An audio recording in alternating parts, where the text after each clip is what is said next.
Your next promotion is within your control, and this podcast shows you how to get there.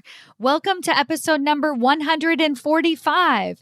Today's episode, I am interviewing a dear friend and colleague, Serena Hicks. Serena is an absolutely phenomenal woman who teaches other women how to make big, holy, wow money. She is teaching you today how not only to claim your voice at the table, but also what it is about you that makes you so freaking fantastic. We have an absolutely open, wonderful, candid conversation. I know you're going to love every single minute of it. So let's get started. Welcome to Maximize Your Career with Stacy Mayer, a podcast about achieving your career goals while also being yourself.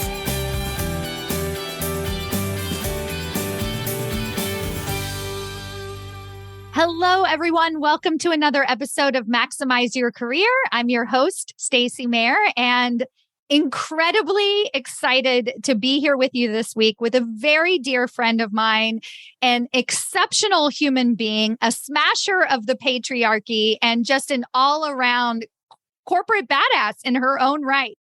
Let me give a formal bio for Serena, and then we're just going to dive right in.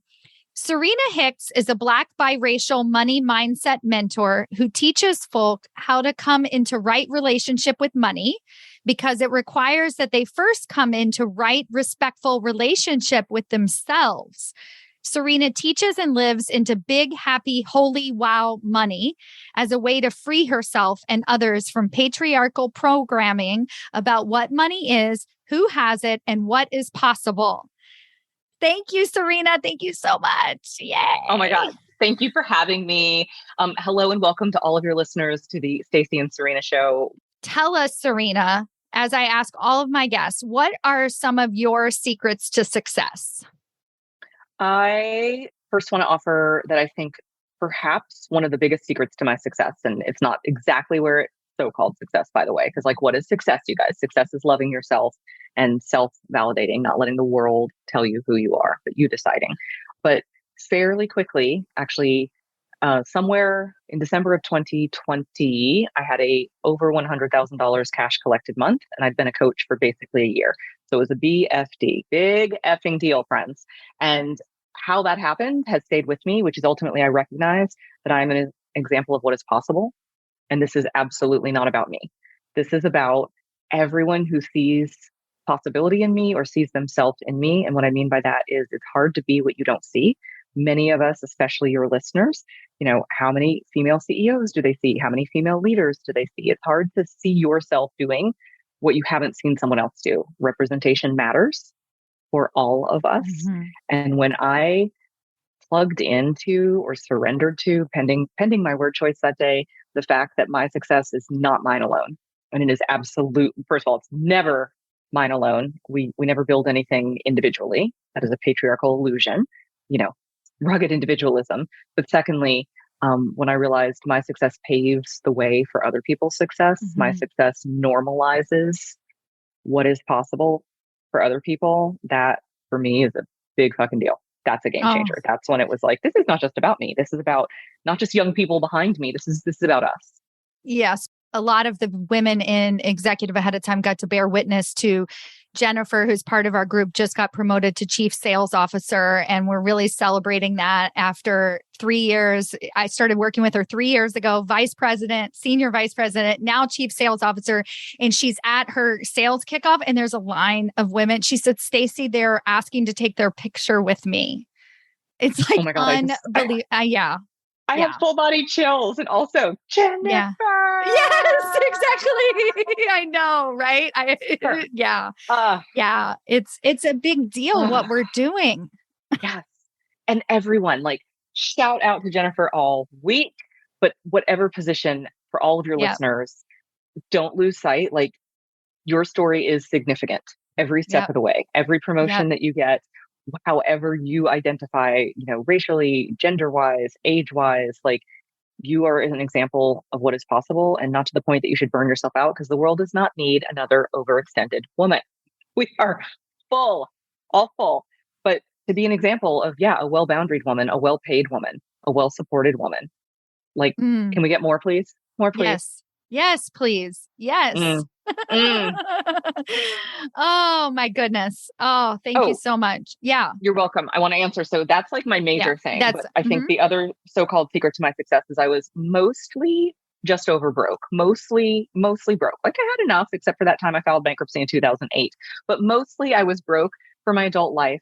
And my big brother passed away in 2018 at 47 years old from cancer. And I was over drinking and overeating and perpetually single. And in my grief, newly pushed out of my last corporate job, I had a real personal reckoning. And the short version was I realized this is not a dress rehearsal and we get one life. And I realized something was off because I was way too smart. I'd had prestigious jobs. I'd worked with phenomenal leaders at FTV News. I'd worked in television for years. I'd done special events. And I was like, something's not adding up. I should have more money than I do as a 40-year-old woman at the time with my resume, with my skill set, with my network of friends. And I realized something is off. And it was a happy accident. But the shortest version is I ended up hiring with money I really didn't have, just so we're clear. But remember, that was the whole point, hence the hire, a money mindset mentor, because I realized I should have so much more money if money were based on merit, if money were based on intelligence, if money were based on willing to roll up sleeves and get in there, if money were based on willingness to pull all-nighters, if money matched heart, I was like, if any of that were true, I'd be a bazillionaire. And that is not true. And that's why I hired a money mindset mentor. And then joke on me. It took me years to figure it out. But I'm like, oh, this is my sacred work. Got it. But I recognize we live in a capitalist society. And I think that I can affect change much more powerfully being a player, for lack of better terminology, than being as broke as I was for many years. Yeah, exactly. Because that's that change, right? It's not about you. It's about you're showing everyone else what's an example of what's possible. And one of the things that I talk about, and I'm sure this is something your listeners are probably hopefully consciously doing, and if not, consciously cultivate this, paying a living wage.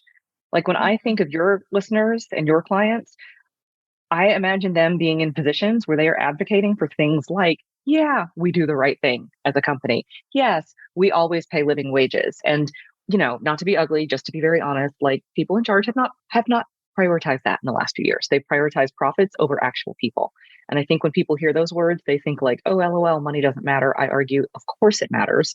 But one of the reasons I like having piles of money and your clients being in positions, leadership positions, we get to be the policymakers. Mm-hmm. We get to say, okay, here's what healthcare looks like at this company. Here's how we pay.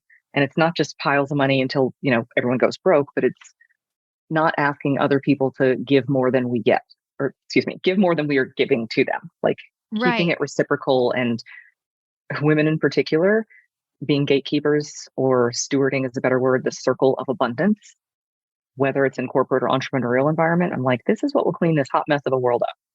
Women. Yeah. Yes. Getting paid. Yeah. And, I feel like, I guess there's always two sides to this. And maybe we can talk about this for a minute in terms of, I'm really grateful that we have a lot more DEI initiatives in organizations. I'm glad that there are other people fighting for us to get higher wages, to get equal pay and things like that. But I also, what you spoke about is you were like, that was internal work. You said there's something off. And I think the work that I'm doing in executive ahead of time is like, let's not wait for them to catch up with us. Correct. And then how do we do the work for ourselves? We have to do the work for ourselves. All of the greatest spiritual leaders modeled this. All of the greatest leaders model this. And guys, I'm just like, it's always an inside job. So anytime we are passing our power to another person, when they fix the economy, when they see me for this, we're just abdicating our power and our responsibility, which certainly all of us raised as females were socialized to do so. We are not supposed to be in charge of our money. We're supposed to be happy they let us work. LOL. It's so ridiculous. So I am 100% with you. And I actually think of, and I hope that your clients will agree with this, and listeners, same community. I think of myself ultimately as an artist. I think of you as an artist. Like I call it my sacred work sometimes, but same in a corporate environment. It's giving what only we can give. Seeing things through our point of view, using our collective history and our individual history. Like don't know about you, but me and every leader I've ever met, we sometimes joke, sometimes we're not joking about, things like childhood trauma. And, and it's like that really sucked and working on healing. But also, here's how it serves me as an adult. Here's how, I could be an over caretaker, except it's like, yes, but when we put it in safe containers and are paid appropriately, it's not over caretaking, it's being a boss. And yes to what you said, it always starts on the inside. We take our power back as women and women of color and non-binary humans. We take our power back when we decide we are in charge of our destiny. Promotions. Okay, so we decide we're in charge of our destiny. We ask for it, right? Like sometimes I'm realizing that when I first started this, I was inspired by a small handful of women that I was working with in women's leadership who were actually asking. They were directly asking for promotions, directly asking for raises, still not receiving them. Many of them choosing to leave the corporate world as a result. This is not for me. So, okay, so we're willing to do that. We're willing to put ourselves out there, but something still doesn't add up. So then where do we go? What do we do next? I think that energy shifts, and we can also talk about like money as an energy next, but energy shifts when we take charge of something. So I think there's two different ways you can ask. And I know that you're a mom, so I'm going to exploit that situation. And for all of your mama listeners, I'm a cat mom, same, different, but not different. There's the asking as in they may say no and we may feel disappointed or we may feel ashamed and we'll stop asking. And there's the type of asking that's like, if you can't get me what I need, that's okay. I'm going to find what I need. Yes. Like mama bear energy. Like, please forgive my, cheesy, easy example, you guys. But like, if a mom has a sick kid, and first doctor's like, I'm full, can't see your kid. Mom doesn't just go home and grieve. Like, this is sad. Nobody's helping. Mom is like, next doctor, got to phone a friend. Like mom is on it. And when we take our power back, asking for a raise, asking for promotion, like absolutely one of the steps. But if they say no, it's not like game over. It's like, okay, now what do I do? Okay, what's my next step? And maybe it isn't even leaving the company. Like it doesn't mean, oh, then I got to leave. It's just a matter of holding our part in it, which is our power in it. Meaning if you ask once and they say no, that's not game over. That just means like they didn't get it. Yes, exactly. Like one of the things that I teach is that if you're being told that you can't have a promotion or a raise or whatever this is, one of the first places that I look is like, why don't they see me as an executive leader? Like they actually, and I know you have a really great story about this too, right? But it's this perception. It's not because you aren't a great executive leader. It's not because you're not worthy of that. And so I think when we take ownership, then what we do is we become these investigators first and we start to say, oh, okay, is it just because this is a jerky company and they're never going to give me what I'm worth? Or can I start to shift perception? And then here's the beauty is when you do shift that perception and you're like, no, you know what? A lot of people here see me as an executive leader. I do know exactly what I'm doing. Then you're like, I'm out if they're not going to give you what you want. But now you're taking that with you, right? That leadership with you to the next role. Leadership. Okay, I have two stories that just like lit my body on fire. Listeners, I hope you like stories. I like stories. Okay, first one is the corporate one. Next one is about Prince because Prince is like just a gift from God. Okay, the corporate one. I really wish I could name names. Please forgive me. Please forgive me, community. That's not my strong suit. And I'm not going to pull it up on the computer right now. But years ago, I remember reading an article by like the, big boss chairman, whatever it is, at the company that owns Estee Lauder. And he was talking about, he just made an appointment. I think she was the new president. Maybe she was the new CEO, but it was big brouhaha because it was probably around 2010, 2015. And she was a CEO. And what this big boss of Estee Lauder, who had just appointed her, said was, she's the first person I've hired who I've been scared of. As in, I know that she's not afraid of getting fired. I know that if we go head to head on something, like she'll leave if she's not happy. And I thought, I was so like fascinated because I thought, oh, she's totally in a corporate role, but she is the captain of her own ship and destiny. And I love that this chairman is even going on record being like, I was somewhat scared to hire her because I know that she's not going to hold on to this job for life. Like if we beef, she'll go. She is not like, okay, this is it. Thanks so much. I need my retirement package. Like she had an energy that he was talking about. And I think that you just articulated that so much. So I hope that story illustrates it even more for your community.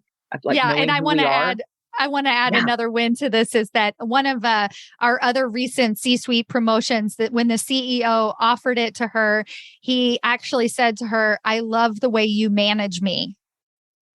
Mm, mm, mm, I was like, yes, good. Like, that's what I mean by this shifting perception of an executive leader, right? She's actually showing up as her CEO's peer. She's saying, I have value to bring to the table. It's not that graspy, like, accept me or else, you know? No.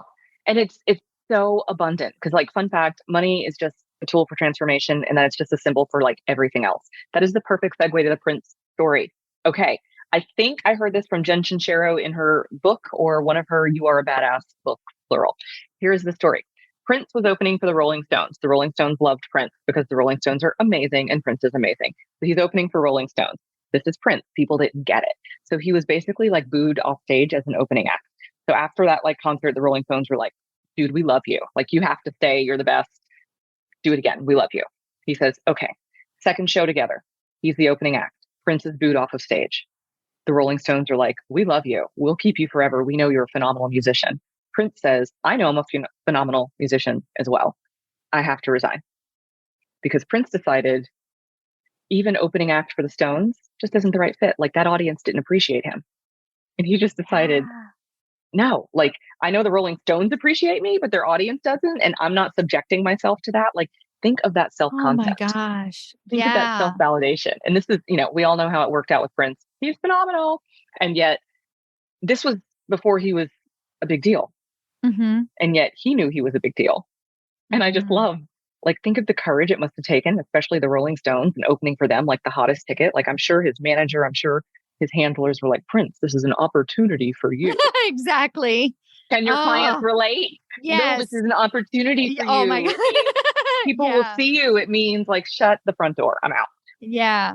No, totally. And I love that so much because I look at getting a promotion as one giant experiment into how do we find those spaces where we can really be ourselves, be our corporate badass self. And let's say we have a boss and we're not quite ready to leave that company yet. And that boss is a toxic boss. Then they say, how do I solve that? What do I do? And I'm like, stop worrying about the boss and start putting yourself in rooms where you're inspired, where your greatness is showing. And that might not be at your company, right? Like I also teach always be interviewing, right? Because it's showing us like, how are we in the market, right? Like, oh, wait, no, I do have value, right? This is just one person who's kind of makes me feel icky. So get out. I love that so much. And now I'm going to quote Jay-Z. Don't go with the flow, be the flow. Ooh. And I feel like especially when we're stuck like in a toxic relationship at work or anything, it's like we want to go with the flow. We want to like, and it's like, no. And you also, as we were talking earlier, it's like, no, just don't go with the flow, be the flow. Like we be the kind of person who walks into the room and we command the energy. We lead. Yes. So let's talk a little bit more about the flow of money. I love this. And how we can be in that energy. Yes. Okay. So Stacy may already know this about me, you guys, but one of my fundamental beliefs is money moves to you because it wants to work through you. And when we are open to money, so money is an energy like love, like creativity. If you think of love, like think of someone you love and hugging them and think of how it amplifies even more love, whether it's hugging one of your babies or a kid or your lover. Like when you're in love, there's only more love created from it. Creativity, likewise, is just an energy. Like, where do new songs come from? Where do new fashion ideas come from? Where do solutions in office environments come from? The unseen energy of creativity. Money is the same. Money requires a steward to come forward. So like, it can't just decide to manifest in your bank account. You have to be sort of a clear, open channel. Hold that thought, everybody. And also just know that money is an unlimited resource like love and creativity. And I know that some people are like, this is weird, I don't understand. But I want to offer all of the systems of oppression are built on a scarcity concept. If you think about who decided it was okay to enslave people, why is it companies are like, we don't need to pay a minimum wage? It's all a concept of scarcity, i.e. we won't be able to turn a profit. We have to have low prices. We have to be competitive. Scarcity breeds competition instead of collaboration. Scarcity breeds like lowering our energy. And by energy, I mean our creativity to solve a problem instead of aligning our energy and creativity to find a solution. And those are really different energies, just like running away from a problem is really different than running towards something. And as it pertains to money in particular, people are, so let me just say that again. Super different energetic signature that most people understand. Like if you're running away from something, that is different energetically than when you're running towards something. I'm sure a lot of your clients understand that concept as far as we don't want to run away from a bad job. We want to run towards a great fit. So money is same, and that so often people are running away from the idea of running out of it instead of running towards the concept that like money is just trying to support you and work through you. And fun fact, it's unlimited.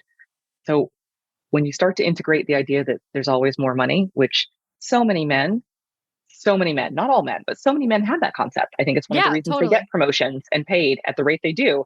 You know, very often, at least in my experience in corporate America, you can tell me otherwise. The job description says up to 100,000 and the dude asks for 120 because he knows there's always more money. Yeah. And that it builds trust, like our pricing. So I'm obviously an entrepreneur, you guys. So for corporate queens, what you're asking for as far as compensation package, it doesn't like break trust, it creates trust. Or it breaks trust if it's way too low because what you're ultimately telling the employer is you don't value yourself. Yeah, exactly. Yeah. Oh, wow. I thought she was totally a VP. And then she was like, asked for way too little money. And I've actually had some women in HR be like, that's actually going to be way too low and they're going to look down on you, right? Like, don't do that. And that's like, great. And that's the change that we're wanting to see, right? That we start to look out for each other and we help each other out in that way. So I was just thinking about, as you were talking about, okay, so you were always in your life just above broke, right? Which is actually pretty good because a lot of people spend their whole life being broke, right? No, unfortunately, yes. So I think for a lot of the women that I meet, I mean, these are highly educated, actually very well paid in society, right? Maybe not at their company. They could still be very underpaid at their company and very often are. But in society, when you're making $200,000, $300,000, $400,000, you should, quote unquote, just be happy. And I think that is a lot of the story that goes on in their heads where they're like, but what I really want is to make an impact. What I really want is to be a good job. What I really want is to be respected. And I do make enough money. Yeah. So that's just patriarchal programming. That's just women being socialized to take what we get and say, thank you. Be a good guest at the party. I mean, I don't know about you, but I was taught how to behave at a party and it wasn't to ask for more. Exactly. Say, thank you for having me and conduct myself accordingly. Yes. Like actually taught that. No, I really was taught that. Yes. Like, and I'm sure so many of your listeners, especially if they're educated, like, yes, this is how we function in society. Take care of other people in the room, especially as women. You can deal with yourself. If there's something left over, you can have it. And yes, that was literally why I left my last corporate job. Technically, I was pushed out because I got real beefy, but my boss literally told me, you're a single woman. You make more than enough. I was bringing in piles of cash in the sales department I was in, piles. And I looked around and my bosses were all white men. And I'm the only one with the daytime Emmy. And I'm arguing with these dudes half the time while the EVP tells me separately, it's so good how you manage them, but sometimes tells me they find you intimidating. Could you tone it down? And it, like, all hit me like a ton of bricks. Like, I teach them how to do their job again and again. Yeah. And yet I'm literally told, like, listen, you're a single woman. You don't have any kids. You get paid more than enough. And that was unsatisfying, not just for me, back to what we normalize. So when people say, I want to have an impact, be a woman who gets paid. Be a woman who normalizes not just being promoted into leadership positions, but fair comp packages. Like exactly.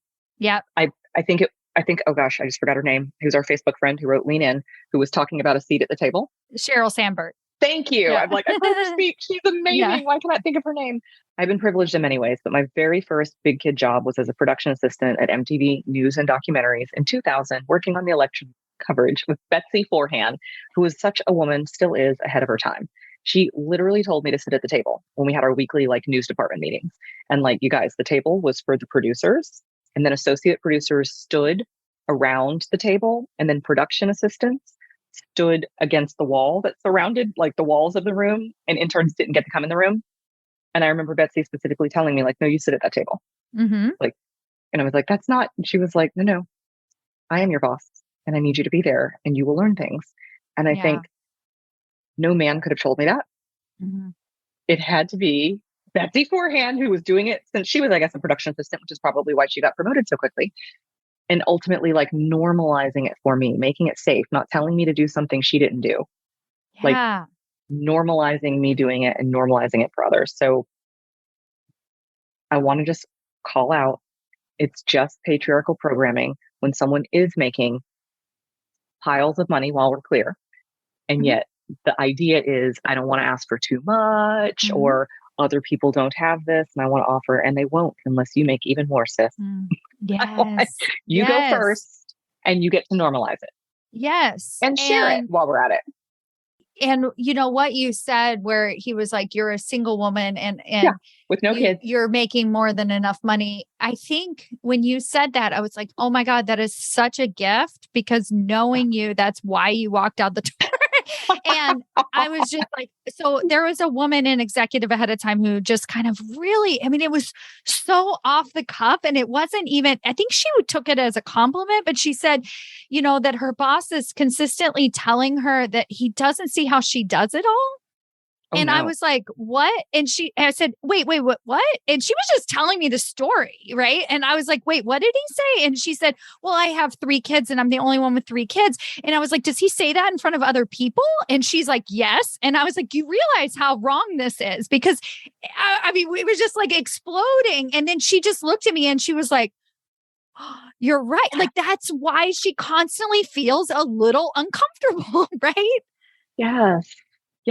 And also, again, it's socialization. Like as women, anyone who has parents who were attempting to raise a good citizen. So like no shame and blame here, guys. I'm not like, all of our parents did it wrong. I do not believe that. They were doing their best to raise good citizens, but we were all cultivated to be like, yes, praise, and to not necessarily pause and take a beat and take a step back and be like, is this praise in alignment with my personal values and priorities? Exactly. Is it perpetuating a system of oppression that perhaps I'd like to opt out of? Or is it the kind of praise where I'm like, you know what? I am proud of that. Yeah. In front of everyone else. You're 3 kids. I know. Like, okay, let's just keep repeating how she has for 3 kids, like in front of, I was like, what is going on? Relevant?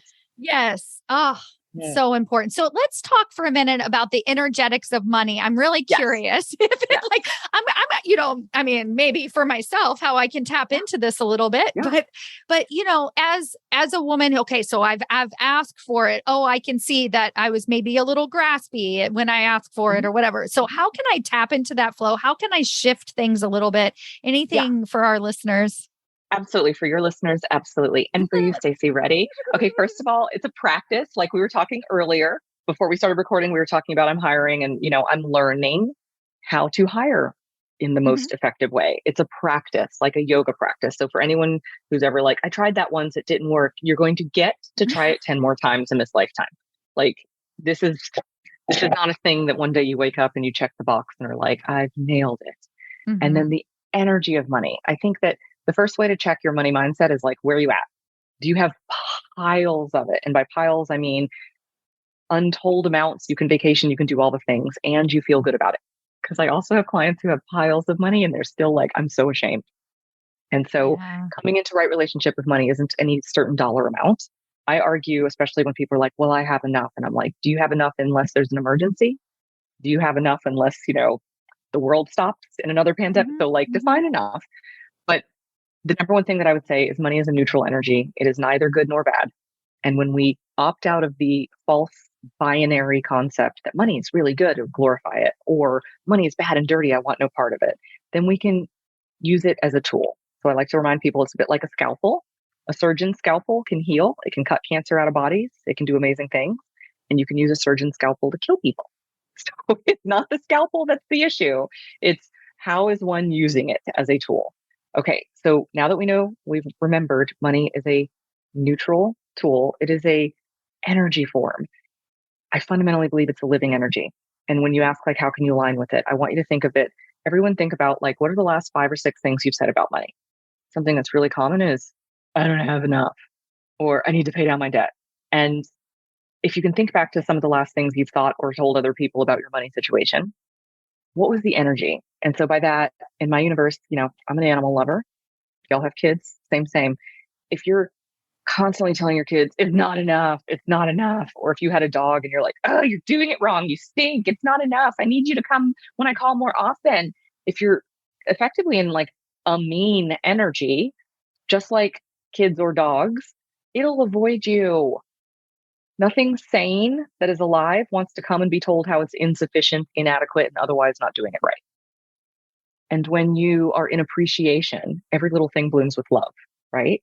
So when you are in appreciation for what you have, inevitably even more comes knocking on the door. This is true in romantic relationships. This is true with our self-love. This is true in our relationship with our body. If you have animals, when you're like, oh my God, they're so great, and you're loving and admiring them, it's almost like they start behaving better. Don't know. It's weird magic. So when you're like, how do we align? Start with appreciating what you have. So for any of your listeners who are like, yeah, but I'm in a ton of debt, guys, that is such a part of my story. It's one of my favorite parts of my story. Piles of debt at some point. And it wasn't a problem because I was so grateful. And I mean that. That was after having a bankruptcy. So I was paying obscene interest rates. And I was so grateful that someone somewhere would, quote, loan me money. That I was like, yeah, obscene interest, like that's business. They're, quote, taking a risk loaning this to me. So it makes sense. Something for nothing is not a thing. Not in life, not in money. So if they're going to, quote, risk by loaning me this money, which allowed me to get my business off the ground, credit cards, not a bank, obviously, I was actually delighted to pay their fees. That, again, is the energy of appreciation. So that allowed, unknowingly almost at the time, allowed me to align with money, as in money wants to move to you and work through you. And it can't work through you if you're into hoarding, because some people are like, I just want to never spend and never buy a new car and never employ anyone. And I'm like, well, good luck with that. You are not an excellent conduit. You are not an excellent conduit. So money's not going to be delighted with you. And for those who understand, oh, money is a tool that not only feeds and clothes you and your family and friends, but again, you get to either become an employer or be someone who's determining, how does your company treat employees? How do we function as a company in the community? How do we actually serve the world? And when you're in that energy of stewardship, money is very happy to like, oh, hello, we have a healthy conduit. We have someone who takes care of us, and it flows. But it starts with appreciation. That's your 50,000 word essay. It starts with appreciating what you have. More comes from there. So I want to ask you about the person, the male colleague that asked for $120,000 when the job was posted at $100,000, right? And so from the outside in, we look at him and it doesn't seem like the word appreciation doesn't necessarily come to mind. It's sort of like, I was thinking maybe greed or hunger or wants or desire. And then yet he's the one who wins, right? And so we sort of see that game. Can I explain it? Because I love that you brought that up. I'm like, oh, no, he is an appreciation. So forgive me if religion is not your thing, but it's sort of like, I've gone to church and it's like, God is big. Why not ask God big? Not like, oh, I'm only going to ask for this tiny little thing because, I don't know if you can do it. God is like, hello, or the divine, please insert whatever doesn't trigger you, listeners. But like, I'm just going to say God is big and money is big too. Money is not God. We never confuse that. But the dude asking for 120, he's like, yeah, man, this is not hard. Like he fundamentally understands the company can find the extra 20,000, hard stop, the end. Yeah.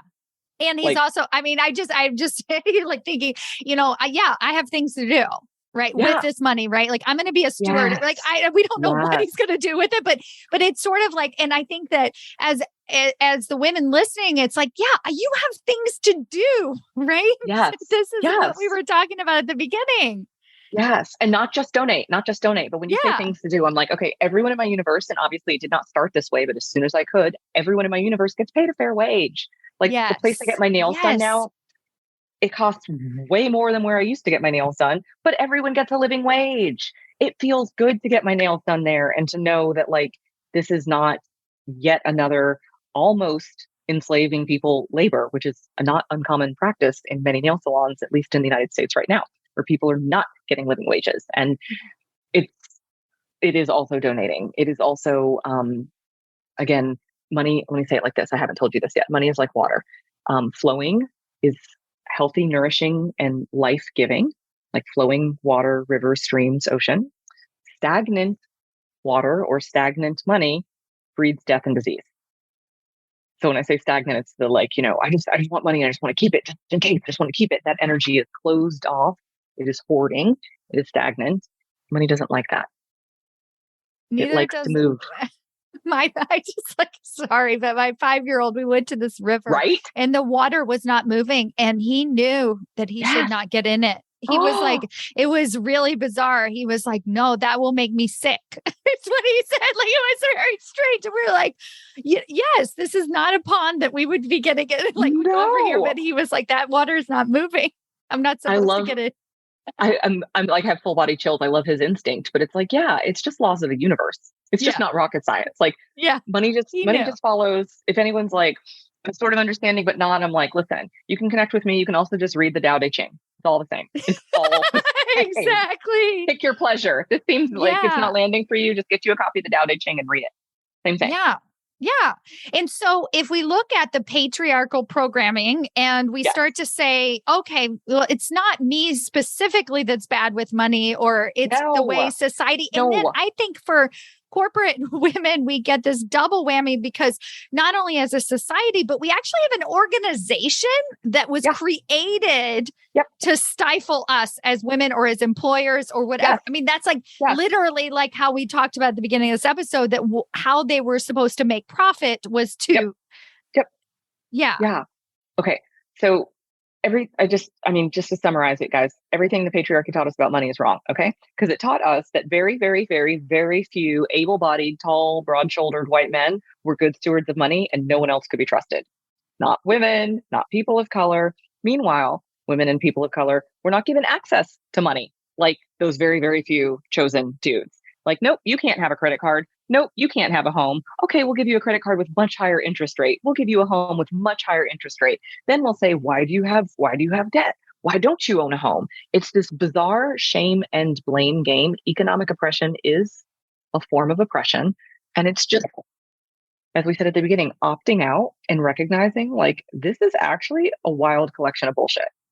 The idea, like, I know that your community doesn't do this, but in my community, it's so many entrepreneurs and so many of them want to start a business using not $1.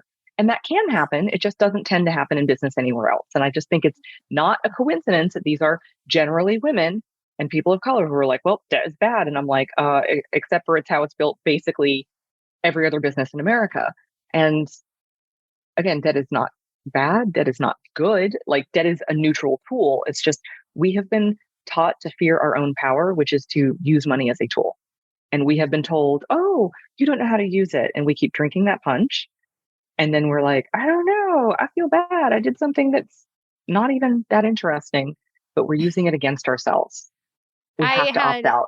The best lesson when I first started my business from my husband, who taught me how to market using advertising dollars. So like, he was like, he was just very confused that I was so hung up on running Facebook ads. He was like, it's kind of just numbers. Like, if you make more money, and I was just like, but that's thousands of dollars. Right. And oh my God. But right. And I was like, wow, the way he sees the world is in money is so different than me.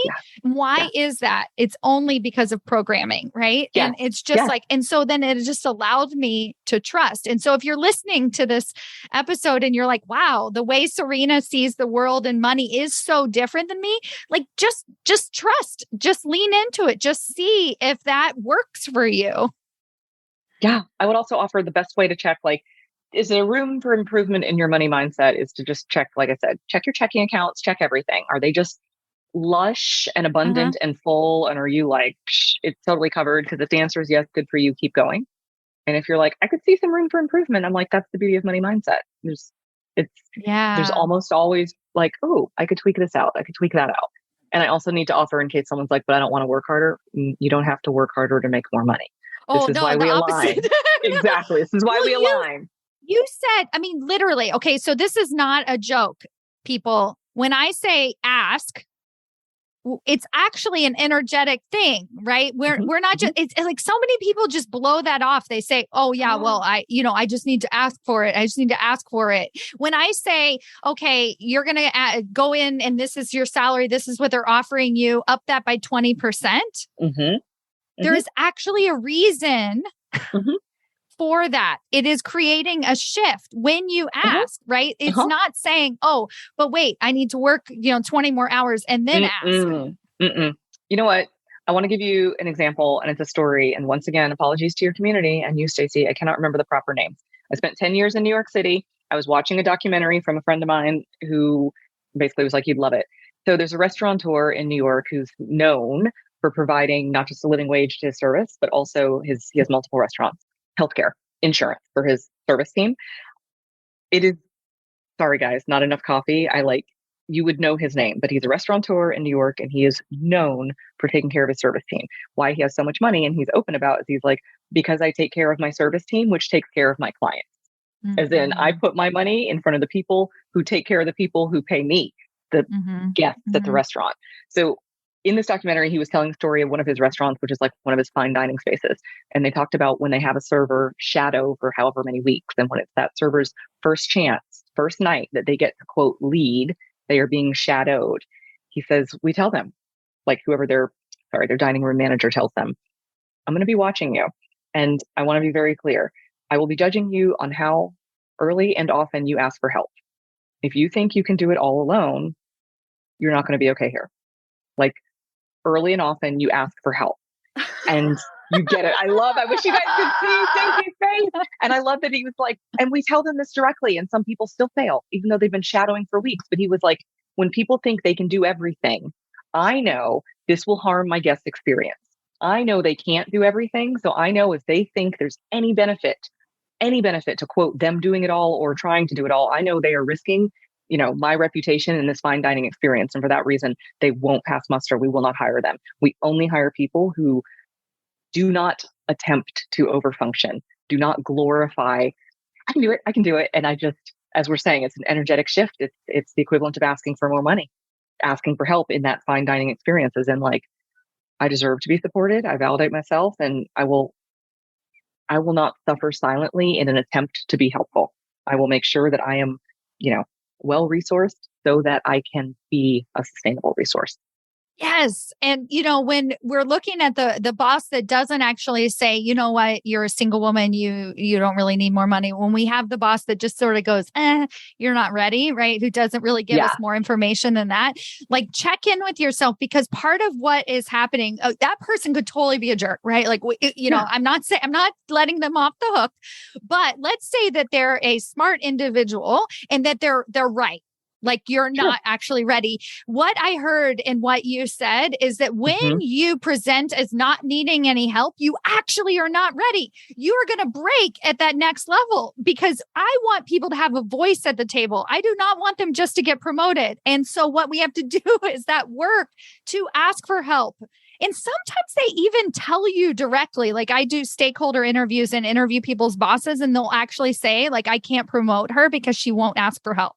And so it's like, just start looking and checking in with that, because at those higher levels, you have to be able to like let go and to ask for help and to be reliable, be reliable. It's a trust issue. And I'm seeing it in my hiring, and it all comes back to scarcity versus abundant mindset, money versus lack of money. Because when someone's trying to overperform or I can do it, either they're fundamentally not being wise, they're not playing the long game, or more likely, they're just functioning from patriarchal programming of women are helpers. We are helpers. Set yourself on fire if that means it'll keep someone else warm. And it's like, it's actually, I think we're so meta right now, but like, this is a part of getting promoted, is opting out of that and demonstrating like, I can captain this ship. The opt out right now. And this is such a great, powerful place to end on, is the opting out is like, I don't know why Stacy keeps telling me to ask for 20% more, but I'm just going to ask for 20% more. The opting out is to just say, you know what? I don't know why I tend to do it all. I don't know if it's patriarchal programming or what, But as a woman, you are, and especially a woman that is highly educated and wants to be an executive leader, you are going to have tendencies to want to do it all. Like let's just say whether it's not your fault ever, but it's like, no. And so then what we need to do is our work is to check with ourselves and to opt out, like just like figure it out. Oh, so good. I had a woman who got promoted into another group, higher level, and she was like, I know nothing about this function, and it's the best thing that ever happened to me, because she was forced to opt out because she actually didn't know the level of detail and the breadth of knowledge. But then she said, this is the best leadership role I've ever had because I can actually be a leader. There's such a difference. I love it so much. And it's a gift to the world. Like, especially when a woman does that. You talk about taking people to church. I think I saw your last webinar is about Money Church or whatever. Maybe it wasn't even called a webinar, but whatever it was a fabulous gathering of women to be able to go to Money Church. This is what this episode feels like. So we have to call it the Big Happy Holy Wow. I'm in the middle of a rebrand, you guys. I used to call it Big Happy Money, but I'm like, let's bring more sacred to money. It's not always happy. It's always sacred, but it's not always a happy experience. So I'm like, okay, it's Holy Wow Money. Holy Wow. Trademarked Money Church. So we're calling it the Big Happy Holy Wow Money Church. There's all these other levels to that, but we can talk about that on another podcast. Yes, exactly. Of course. Oh, thank you so much. So tell us how we can find you and connect with you and learn more about your work. Okay. So you guys, you can come to my website, serenahicks.com. It's Serena spelled just like that tennis champion, SerenaHicks, serenahicks.com. Also, I literally tomorrow, September 1st. So by the time you guys are listening to this, I have opened a room called the Boom Boom Room. And it is where we talk about money and the intersection between racial identity and gender identity and inherited trauma and how being seen and having like triggers the nervous system and all of the things. And that information is also on my website. I live on Facebook as Serena Hicks AF. I don't bother using my professional page yet. And you can find me on Instagram as XOXO Serena Hicks. And if you go to my website, you can sign up for my newsletter, which I send out sporadically, usually when I'm fired up about something. So those are the ways. All right. Before we go, any final words of advice or wisdom to a woman who's trying to grow in her career, trying to ask for more, trying to figure it out, feeling stuck, doesn't know what to do next? I'd love to hear. I want to say two things. First of all, a comfort zone is a lovely place, but nothing ever grows there. I don't know who originated that phrase, but if you feel uncomfortable asking for 20% more or having these conversations with your boss, that is a good sign. That means you are in the sweet spot, being uncomfortable. And holy shit, uncomfortable is acceptable. Also, I want to remind your community, if they think that their fee, their comp package is expensive, their employers will too. If they see their comp package or their request as expansive for them and their employer will too. Energy is contagious. And what we fundamentally believe about a situation is often contagious to the people we're negotiating with. Yeah. I love that. And I feel like I can actually switch into expansive. Like, we talk about like our beliefs and like, ooh, I don't know if one thing that kind of triggered me was this idea of living in I have enough, like when you don't, I was like, ooh, that's hard, right? Like I was like, it is hard. Go in and out, but I'm okay with that. And then, but this is like going from expensive to expansive. I can do that. Good. I can do that in my head. I love that. I want everyone to do that because, and I also want to honor what you said. It does feel hard. I want to keep in mind, remind your listeners, I had a bankruptcy in 2008. So I know what I'm saying when I say you can create something out of nothing. You can literally create a 7-figure business. I'm at 1.5 mil in under 3 years out of thin air with a bankruptcy on my credit. And you cannot create something from lack energy when we're in that scarcity, desperate. Well, I'll settle for crumbs. That graspy, desperate energy repels. So it's like you can create something from nothing. You cannot create from desperation. Yeah. So getting rooted, which often means being supported in community like the one you offer, is generally a really great step. Yeah. Yeah. I am inspired by you all of the time. And this is why I invited you on my podcast. And thank you so much for being my friend, my colleague, and my inspiration. So it's been great. Thank you, Stacy. Thank you for having me. Before you go, I want to invite you to join us inside of Executive Ahead of Time. Executive Ahead of Time is what I call my little army of corporate badasses that are doubling the number of women promoted to the executive suite each and every year worldwide. Inside this group coaching intensive program where you get weekly coaching and guidance from me, you're going to learn how to not only land your next promotion, but to have success once you get there. And by success, I mean an actual voice at the table, the ability to step into your true, authentic corporate badass self, and a community of other corporate badasses where we're learning from each other, challenging each other, and stepping in to that next level of leadership. If this sounds exciting to you, I invite you to join us now at www.executiveaheadoftime.com. Once you enroll, you will have lifetime access to over 24 core training modules where I break down step by step how to build trust with executive leadership so that you get tapped on the shoulder for opportunities. You'll receive weekly coaching and directed guidance from me, and we'll have roundtable discussions with the other corporate badasses in the group. This is a community like nothing that you have ever experienced. We are all challenging each other. We are stepping up to the plate, and we're making opportunities happen for ourselves. Go to executiveaheadoftime.com and join us today.